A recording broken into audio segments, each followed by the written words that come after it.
सार्थ श्री ज्ञानेश्वरी अध्याय 18 सारांश सर्व गीतार्थ योग. प्रारंभी श्री ज्ञानदेव सद्गुरूंच्या निर्मळ शुद्ध अगम्य स्वरूपाचे वर्णन करून त्यांचे सामर्थ्य विशद करून श्री सद्गुरू निवृत्तीनाथांची आज्ञा घेऊन अध्यायाचे महत्त्व सांगतात. वेदरत्नांच्या पर्वतावर उपनिषदांच्या पठारातून उत्तम रत्ने काढून शिल्पज्ञ व्यासांनी त्यांचे हे गीता मंदिर तयार केले. त्या मंदिराचा हा 18वा अध्याय कळस आहे. याच्या अध्ययनाने संपूर्ण गीताशास्त्र जाणल्याचे श्रेय मिळते.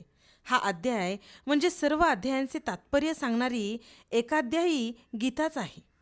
700 श्लोकांच्या 18 अध्यायात एकच सिद्धांत सांगितला आहे. अर्जुनाने जीवाच्या मागचे संसार दुःख जाणण्यास ज्ञान हाच उपाय आहे. ज्याची कर्मबाधा नाहीशी होईल असे त्याग व संन्यास याचे एकदा शेवटी स्पष्टीकरण करावे अशी देवास विनंती केली. त्यावर भगवंत उत्तर देऊ लागले. कर्म न करतात जे अजिबात टाकणे त्यास संन्यास म्हणतात व कर्म तर करायचे पण त्याचे फळ टाकायचे त्याला त्याग म्हणतात असे सांगून देव म्हणतात, नित्य नैमित्तिक कर्म अवश्य करावीत पण त्याचे फळ घेऊ नये. काम्यकर्मे पूर्णपणे टाळावीत. मुमुक्षाने काम्यकर्मे करू नयेत. त्याचा संन्यास करावा. काम्य व निषिद्ध कर्माच्या त्यागाने कर्मकर्त्याचा दोष मल जाऊन तो आत्मज्ञानाचा अधिकारी होतो. मात्र कोणत्या कर्माचा व कोणत्या फलाचा त्याग करावायचा हे नीट कळले पाहिजे. म्हणून चित्त शुद्ध करून आत्मज्ञान संपन्न व्हायचे असेल तर माझे सांगणे नीट लक्षात ठेवावे. पुढे भगवंत तामस व राजस कर्मत्यागाचे विवेचन करतात व कर्माची कारणे सांगतात. देह असतो कर्मे होतात राहणार. प्रारब्धाप्रमाणे कर्मे होतात. त्यांचा संपूर्ण त्याग होऊ शकत नाही असे सांगून पुण्यकर्मे करावीत.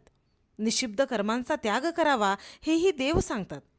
देव व भक्तांचा प्रेमाचा संगम हळुवारपणे रेखाटून श्री ज्ञानदेव पुढे अनुवाद करतात.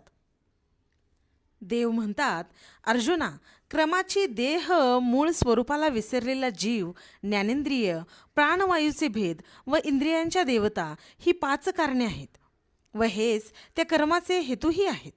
कर्माचा संकल्प प्रथम मनात, मग वाणीत व नंतर देहाद्वारा प्रकट होतो. पण आत्मा हा या कर्माहून व कर्मकर्त्याहून अलिप्तच चुकत नाही. तर तो अलिप्तच असतो. पण देह ताद्म्यामुळे अज्ञानी लोक आत्म्यालाच कर्म करता समजतात. यामुळे जन्ममरणाचा फेरा चुकत नाही. त्यातून सुटण्याचा एकच उपाय तो हा की कर्म करून जो या कर्मापासून मुक्त झाले त्या पुरुषांची राहणी अवलोकन करून त्यांचे चिंतन करून मुक्त होता येईल. हे जग ज्या 3 गुणांनी भरलेले आहे त्या 3 गुणांनी या ज्ञान, कर्म व कर्मकर्ता यांचे सात्विक, राजस व तामस असे भेद झाले आहेत. भगवान पुढे ज्ञानाचे 3 भेद सात्विक ज्ञान, राजस ज्ञान व तामस ज्ञान यांचे विवरण करतात. या 3 प्रकारच्या ज्ञानामुळे 3 प्रकारच्या क्रिया होतात. सात्विक, राजस व तामस कर्म व त्यांची फळे वर्णित करतात. पुढे या 3 कर्माचे सात्विक, राजस व तामस असे 3 कर्ते व त्यांचे आचरण अर्जुनाला सांगतात. आणि नंतर बुद्धी व धैर्य यांच्या 3 गुणांप्रमाणे झालेले भेद कथन करतात. निश्चयकारक अशी सात्विक बुद्धी नैष्कर्म्य स्थितीला नेऊन पोचविते. राजस बुद्धीला पापकर्मे व पुण्यकर्माची निवड करता येत नाही. तर तामस बुद्धीला श्रुतीने करणीय म्हणून सांगितलेले सर्व विपरीत वाटते. सात्विक धैर्याने इंद्रिय अंतर्मुखी होतात. मन संकल्प विकल्परहित होते. राजस धैर्याने देहासक्ती व भोगेच्छा निर्माण होते. तर तामस धैर्याने आळस, निद्रा, भय, शोकादी दुर्गुणांची वाढ होते. कर्माचे अनुकूल फळ म्हणजे सुख. हे 3 प्रकारचे असते. सात्विक, राजस व तामस सुख. भगवंत सांगतात, सत्व, रज व तम या 3 गुणांनी या सर्व सृष्टीत 3 प्रकार केले आहेत. ब्रह्मा, विष्णू, महेश हे 3 देव, स्वर्ग, मृत्यू, नरक, पाताळ हे 3 लोक, ब्राह्मण, क्षत्रिय, वैश्य व शूद्र हे 4 वर्ण. प्रत्येक वर्णाची शास्त्रांनी 4 प्रकारची कर्मे लावून दिली आहेत. भगवान श्रीकृष्ण या 4 वर्णाच्या लोकांचे गुण व त्यांची कर्मे विस्ताराने सांगतात आणि बोध करतात की कोणीही आपले विहित कर्म टाकू नये, निषिद्ध कर्म करू नये. माझी सर्वात्मकाची सेवा करावी, कर्मे मलाच अर्पण करावीत. त्यांना मी वैराग्याचा प्रसाद देतो. वैराग्य म्हणजे मोक्षप्राप्तीचा अलीकडचा मुक्कामच आहे. वैराग्यप्राप्त साधक संसारात असूनही ममत्वहीन असतो. त्याची बुद्धी अंतर्मुख असते. अशा शिष्यावर गुरुकृपा करतात व त्याला कृतकार्य करतात. तेव्हा अज्ञानातील कर्म, कर्ता व कार्य ही त्रिपुटी आपोआप नाहीशी होते व नैष्कर्म्य स्थिती प्राप्त होते. ही स्थिती एखाद्या भाग्यवंताला श्री गुरुकृपेने प्राप्त होते व गुरु त्यास ब्रह्मोपदेश करतात. तो ब्रह्मरूप होतो. त्याची बुद्धी आत्मचिंतनात रत होते. इंद्रिय व मनाला तो योगधारणेकडे वळवतो. गुरुवाक्य चिंतनात वेळ घालवतो व वैराग्य ज्ञानाभ्यास करून तो आत्मज्ञानाचा अधिकारी बनतो. असा ज्ञानी देहालंकार रूपी शत्रूस जिंकतो. बलाला ध्यानाने जिंकतो. दर्प, काम, परिग्रह या 6 गुणांना शत्रूंना जो जिंकतो तेव्हा दैवी संपत्तीच्या गुणांसह यथार्थ ज्ञान त्याला शोधित येते. त्याला अद्वैत बोध होतो. असा अद्वैताचा अनुभव हीच माझी श्रेष्ठ भक्ती आहे, हीच माझी सहज स्थिती आहे, असे परमोच्च स्थितीचे वर्णन करून भगवंत पुन्हा साधन कर्म का सांगतात याचे स्पष्टीकरण श्री ज्ञानदेव करतात. हा महत्त्वाचा तत्वविचार साधकांच्या अंतःकरणात ठासण्यासाठीच भगवान पुन्हा सांगतात. गीताशास्त्र श्रेष्ठ शास्त्र आहे. प्रत्यक्ष वेदाचीच मूर्ती आहे म्हणून ती स्वतः प्रामाण्य आहे. अविद्येचा निराश केल्यावर आत्मा आपल्याच प्रकाशाने प्रकाशित होतो.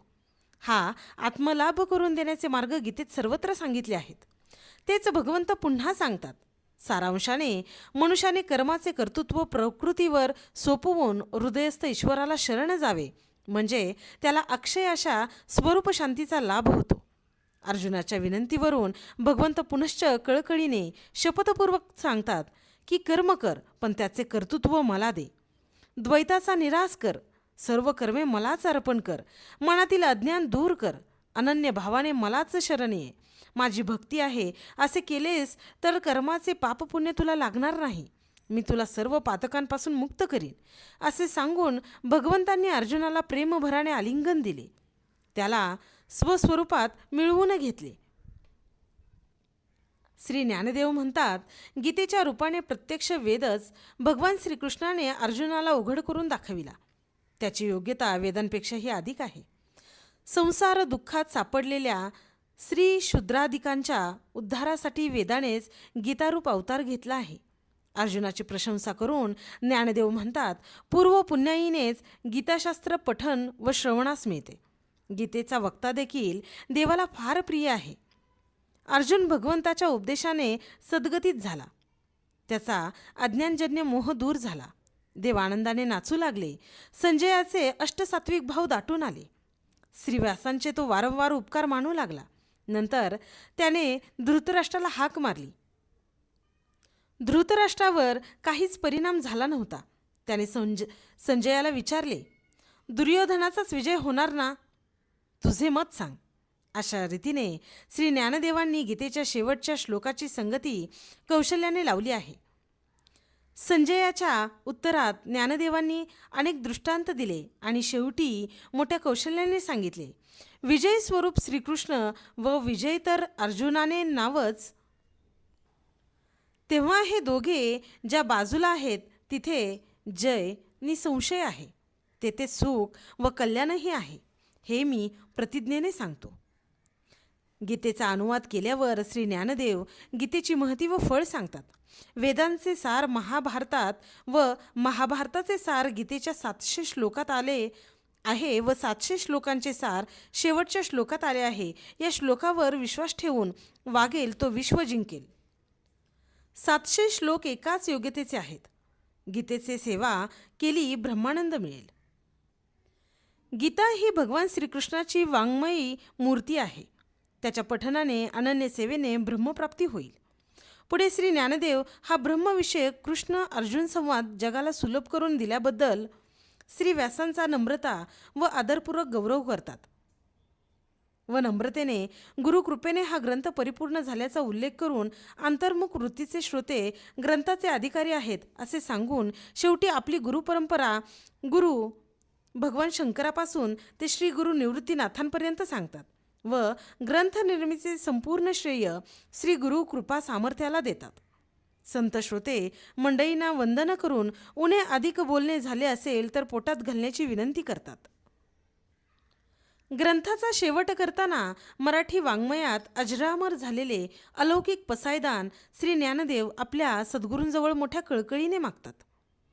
खल दुष्टांच्या वृत्तीत पालट व्हावा, त्यांना सत्कर्माची बुद्धी व्हावी, जगातील सर्व लोकांनी एकमेकांशी बंधुभावाने वागावे, धर्माची वृद्धी होऊन सर्व लोक सुखी व्हावेत, संत सज्जनांचा सत्संग सर्वांना सदैव घडावा, त्यांच्या हातून भगवंताची सेवा व्हावी. श्री गुरूंचा तथास्तु आशीर्वाद प्राप्त झाल्यावर श्री ज्ञानदेवांनी ज्ञानेश्वरी लेखनाचे स्थळ नेवासे काळ शके 1212 लिहून घेणारे सच्चिदानंद बाबा यांचा उल्लेख करून प्रसन्न अंतकरणाने ग्रंथाची समाप्ती केली आहे. कालांतराने ज्ञानेश्वरीत पाठभेद झाले, ते काढून टाकून श्री एकनाथ महाराजांनी ज्ञानेश्वरीची प्रत शुद्ध केली. त्या संबंधीच्या ओव्या शेवटी आहेत. हरिओम तत्सत.